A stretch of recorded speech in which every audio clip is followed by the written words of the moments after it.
বন্ধুগণ, আজ আমি জানাবো আপনাদের নতুন একটি গাছের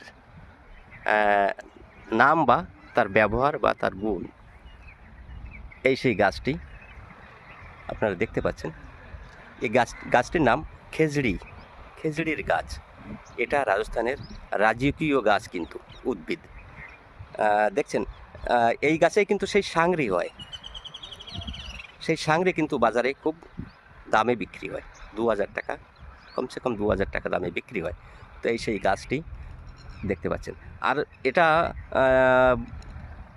একটা বড় ধরনের একটা ক্ষেত কিন্তু দেখতে পাচ্ছেন। প্রায় 50 বিঘার মতন এই ক্ষেতটি আছে।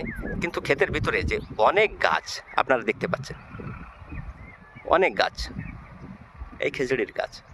এই খেজুরির গাছ কাটা হয় না কেন? কারণ এটা রাজকীয় উদ্ভিদ।